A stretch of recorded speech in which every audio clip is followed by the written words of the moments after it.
Hello everyone, কেমন আছেন সবাই? আশা করি সবাই ভালো আছেন।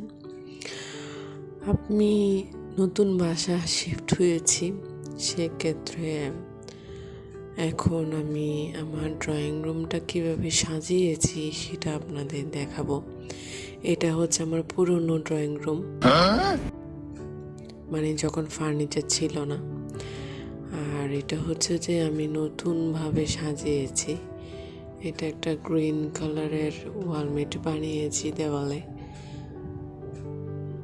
আর এখানে ঘড়ি আর আমার ফ্যামিলি পিকচার দিয়েছি। আর হচ্ছে সোফার পাশে, সোফাটাই আমার এল শেপের। আর কর্নার থেকে যদি দেখি পুরো বাসাটা, এটা হচ্ছে পুরোটাই আমার ড্রয়িং রুম। একটু বড়ই আছে, দেখুন কত বড়। আমার বাচ্চা দুটোটা এখানে আবার আর ব্যাডমিন্টন খেলে। দেখুন তো কেমন লাগছে আমার ড্রয়িং রুমটা। যদিও এত কিছু বুঝি না, আমার নিজের মনের মতো করে সাজিয়েছি। একটু বড়ই লাগছে, তাই না?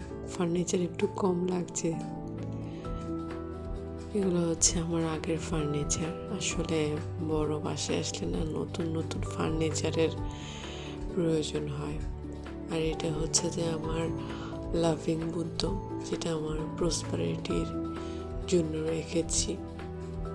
দেখুন কত সুন্দর করে সাজিয়েছি একে। আবার পূজা করতে হয় না।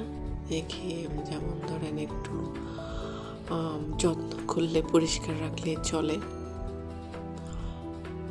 আর হচ্ছে ওদিকে আমার রান্নাঘর, এখান থেকে 2টা বেড দেখা যাচ্ছে। আমার ডাইনিং টেবিলটা আবার ছোট, যদিও আমাদের পরিবারের সবাইকে হয়ে যায়, কারণ আমরা ফ্যামিলিতে তো 4 জন, সেক্ষেত্রে অনায়াসেই হয়ে যায়। আচ্ছা, ভালো থাকবেন সবাই। আমার নতুন বাসা কিভাবে সাজিয়েছি জানাবেন কেমন হয়েছে। আর ভালো লাগলে লাইক, কমেন্ট, শেয়ার দিতে ভুলবেন না কিন্তু। আর সাবস্ক্রাইব অবশ্যই করবেন, যাতে নতুন নতুন ভিডিও দিতে পারি। বাই।